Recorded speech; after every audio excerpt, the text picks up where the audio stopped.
All the football gifts were handed Champions out. League day one, match day one in the books. Awesome slate of games. That Inter Milan Tottenham game was just crazy at the end. It wasn't the greatest game back and forth during the bulk of it, but that last 10 minutes was just insane. Icardi with just a brilliant strike. Let me tell you, Mauro Icardi has been one of the best strikers in the world over the last 3-4 years for Inter. He doesn't have global recognition, people from all different countries yet, because he's had trouble personally with the Argentina team, so he's never really gotten on that international stage. Inter hasn't been in the Champions League, so he's really only been seen in Italy or by Serie A fans. But he is the ultimate poacher. You'll see him do. He won't even touch the ball for like 80 minutes of a game, and then he'll pop up and score a beautiful goal. He does it all the time. You'll be watching a game, you'll be like, "Is this guy really even that great?" And then he pulls out something like that. Vecino rounded it off with the header, 2-1 win in stoppage time, but not the only stoppage time winner of the day. Liverpool PSG, the marquee matchup, did not disappoint. 3-2. The last 20 minutes of the game was just up and down. See who's going to win. Roberto Firmino with just an absolute masterpiece of a goal to win the game 3-2. That's huge because Napoli failed to beat Red Star. They drew 0-0, and that's definitely going to come back to haunt Napoli, who, as I mentioned the other day, has not looked all that great so far yet this season. Even though they've been winning, I think they have actually an even goal differential. They haven't really hit their stride yet under Ancelotti. They've definitely lost a lot with Sarri being gone. I don't know if you saw that goal right there. That was I don't know what happened there, but that was pretty funny. Anyway, so drawing 0-0, because you better believe Liverpool and PSG, there's a very little chance that they don't beat Red Star home and away, both of them. So that could come back to haunt them. But the Liverpool PSG game living up as advertised. Just both teams are just so electric. And Mbappe netting a goal late on, as I mentioned, Firmino with the game winner. Elsewhere, we had Galatasaray taking out Lokomotiv 3-0. Atletico coming from behind to beat Monaco 2-1 away. Those are vital points. That's a decent group too. Porto and Schalke 1-1. Dortmund winning late on versus Bruges. Christian Pulisic with the game winner. Not the most glorious goal you'll ever see. A bit of luck, but you have to be in the right place at the right time to score. Barcelona 4-0 over PSG. Messi with just a magical performance. I gotta say, Barcelona is my current favorite to win the Champions League. People almost overlooked them at the end after they got knocked out of the Champions League by Roma last year. It's like people forgot they were one of the best clubs in the world up until that point. They only lost one game all year in La Liga. It took them till they almost went undefeated. And were just amazing all year long. They finally got their defense to be almost on par with their offense, or at least better than it had been. But they were an unstoppable force last year until they got knocked out of the Champions League. They lost one game and people forgot about them. But I have to say, they just looked incredible today. Messi with just a brilliant free kick, just unstoppable, looped up over the wall and into the top corner. Just amazing. His timing is just unreal. Always makes the right decision. And Dembele with an excellent goal as well. You see why Barca paid $100 million for him. It took him a long time to see him fit in the team last year, but he's so young. Imagine being a 19-year-old kid going to play with. Here you go play with Suarez and Messi. But he's just an incredible talent, and he showed you why today. I wouldn't be surprised to. Barcelona is going to be a tough task knocking them out of the Champions League this year. I'd be pretty surprised if they didn't win La Liga as well. But I'm so pumped for tomorrow too. Ronaldo making his Juve debut in the Champions League. versus Valencia. This is a tricky group. A lot of people are just saying Juve and United, but if Juve and Man United think they're just going to waltz in and Valencia is not going to be there in the last couple games, they're going to be surprised. Douglas Costa getting the ball. Douglas Costa is one of my favorite players to watch. Just he's so underrated. He almost gets forgotten. But God, he's just such an amazing player. But I don't know if anyone saw him spit into Di Francesco's mouth the other day. Just I don't know what happened, but that is just disgusting. But I still can't wait to watch Juve play tomorrow. As I was saying, Valencia. I wouldn't sleep on them. If they snuck in there into the group stage, into the knockout stage, I wouldn't be surprised at all. Marcelinho has them playing so well. They have a lot of good players. It looks like they were able to hold on to Guedes, Portuguese international, Rodrigo. So Parejo, they have a lot of good players. Neto's been playing well in goal. They haven't totally gotten it together in La Liga yet, but I think La Liga's depth is. I'll say it again, La Liga's depth is underrated to me. I think there's a lack of popularity with some of the teams. It's just because you don't know who the teams and the players are. It doesn't mean they're not good. I think Barcelona and Real Madrid's dominance makes the gap in La Liga, the depth it makes it look like there's not as much depth as there really is. But La Liga's deeper than people think. Valencia's a good team, though. Juve and United will definitely have to watch out for them. Obviously, the marquee fixture in that group will be Juve United anyhow, when Ronaldo goes back to Old Trafford. That should be entertainment for money right there. But, can't wait. I think Juve will be able to either take a win or a draw tomorrow, but who knows? Like I was saying, Valencia is really good this year. Also, we have Ajax and Ike. Ajax it's amazing to me. Their youth system and their scouting is just so incredible. It's year after year after year. They back in the day, Ibrahimovic, Luis Suarez, just so many talented players that they're always producing. Right now they got David Neres. I know that's not how you had the Portuguese pronunciation, but they got David Neres, just such an electric winger. I know Roma wanted him at one point, but didn't quite get the funds together to make that happen. Who else? They have Delight, the center back who's wanted by all the top clubs. They just have Davison Sanchez was there a few years ago too before he went to Spurs. They just have so many young talented players all the time, and they're stacked up and down with youth again. Taking on Ike, I would probably say Ajax will win that. Take the points at home in that one. Shakhtar and Hoffenheim, that's an interesting game. Hoffenheim with Julian Nagelsmann, they've been an interesting team to watch the last year.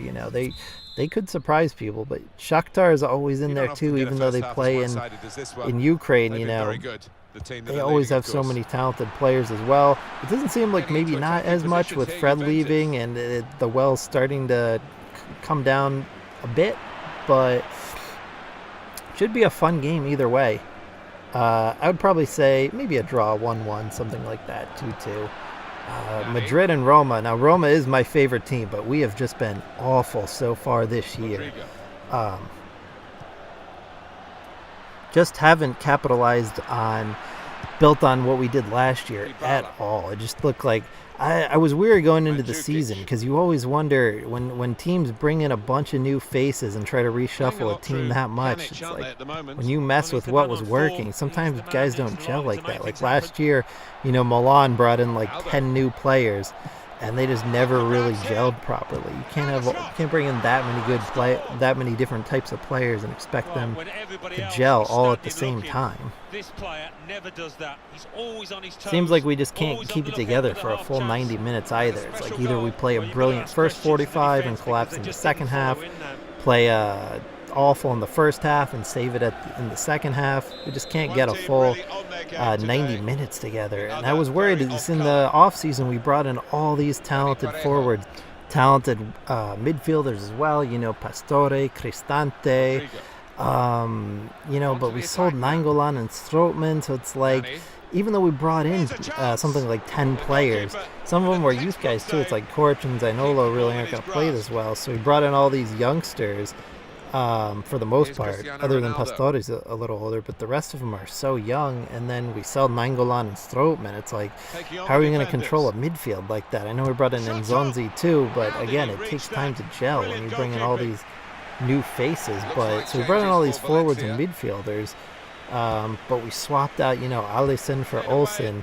I've seen us Roma fans trying to rationalize that as best as possible, but at the end of the day, he's good, he's all right, but he's not. Alisson is a top 5 goalkeeper in the world. It's like at the end of the day, it's a huge drop-off, regardless of how you try to rationalize it in terms of finances.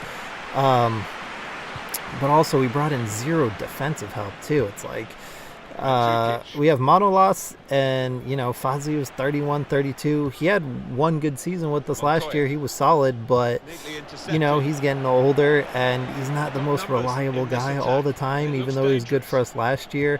And then it's like Juan Jesus. After that, is like who are we going to put in there? Mercano from Porto. I mean, again, he's 30 years old. He's all right. Never played in Serie A.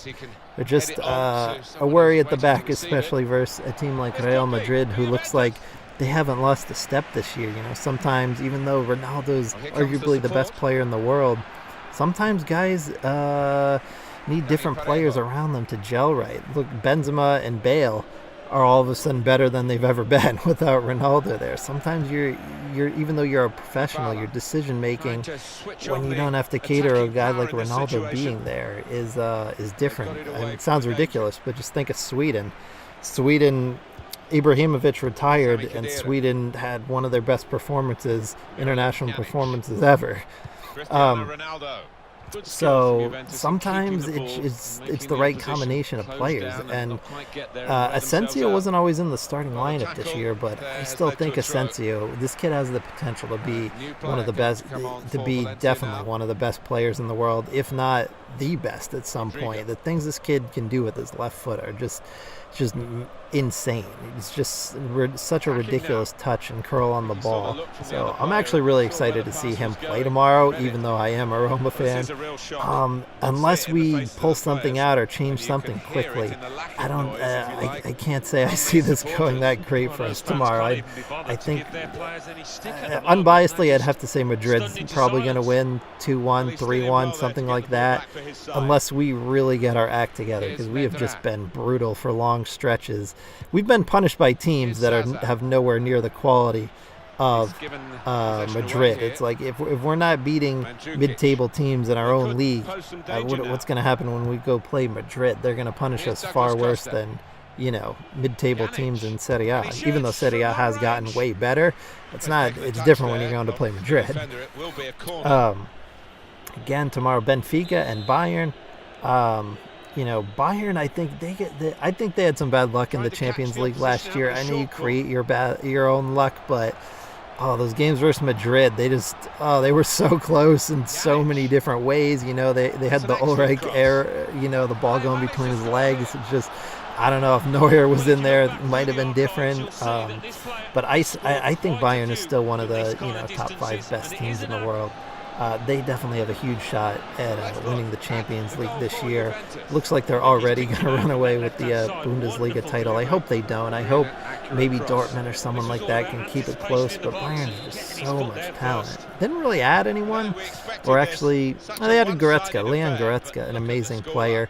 He'll be a huge help to their midfield. Just so talented. It'd be interesting to see them. I'm not convinced by their defense anymore. For whatever reason, Boateng and Hummels just aren't what they used to be. They seem to drop off so much recently. But Sula I hope they continue to use Sula more and more, because this kid, I think it's time to put him in there in front of Hummels and Boateng. I think Hummels and Boateng had their day, but it's time to get the youngsters in there. So I think if Sula plays on a regular basis, they have Neuer in there, Goretzka gets it going. I know they love playing it with Niko Kovac, has been a great manager so far. So I'm excited to watch Bayern play. Benfica's no pushover though. They're always a talented team, talented Portuguese team, but I think Bayern will probably take this one 3-1, something like that. Got Plzeň and Moskva. It's tough for Moskva. Oh man, Here's what's his name? Medran. Golovin had such an amazing World Cup. People were calling him the next Iniesta. I don't know if we should go that far yet, but I gotta say, his timing and touch and just natural brain for football, as his curl on the ball from free kicks is just amazing. He went to Monaco this year, so that's a huge loss for them. I can't wait to see Golovin play some more. This kid is just one for the future. So I see Moscow actually taking that one, even though they've lost Golovin. Also, we got City and Lyon tomorrow. That should be a good game. City at home should be okay here, even though Lyon always has a lot of good players. You know, Fekir was wanted by Liverpool for a long time. But City is just so good the last couple of years. It's like when they get their passing going, when they hit their stride. I know De Bruyne is out, but they just have so many talented players all over the field. I just don't see Lyon having that. Maybe they'll keep up for the first part of the game, but City's just passing wears you out by the end of the game. The depth and the talent. I see City taking this one pretty handily, maybe 3-0 at home, 4-1, somewhere in that range. Last but not least, Young Boys and United in Switzerland. Honestly, I haven't seen Young Boys play in a while, other than probably Europe last year if they were in it. I don't remember. But I gotta say, you never know though. You know, Mourinho one week he's doing one thing and the next week he's doing another. So it's like you never know which United's gonna show up. You never know if genius Mourinho's gonna show up or grumpy Mourinho who yells at the media is gonna show up. But I got to think United overall, the depth and size and pace that they have, you know, Lukaku and Pogba and, you know, De Gea in goal. I just see the gulf in quality, I believe, is just going to be too big. Even if, you know, sometimes these smaller teams can play a team game. They can use their, you know, depth and hustle and, you know, play defensive and hope to catch teams on the counter, but I think in this case the gulf in quality is just going to be too much. The only way I see Young Boys winning is if they have some superstar youngster in the ranks we don't know about yet. Like, I don't know if you guys remember when Mo Salah was at Basel and I think they actually beat, I want to say it was Chelsea 2-1 home and away. Maybe did Basel beat United or was that another year? I can't remember, but I remember Salah having brilliant performances and taking out, I believe it was Chelsea. And this is when nobody knew who he was. So it's like, it can't happen. You could have a super talented youngster who just nobody knows yet and come out of nowhere. That's the most exciting thing about the Champions League. But anyway, guys, that's all I have for today. That's my review of day one. So pumped for day two. I love the Champions League's back. It's just so much fun. Day one, 2 extra time winners, a couple other late winners. Can't wait for tomorrow. Have a good night, guys. See you then.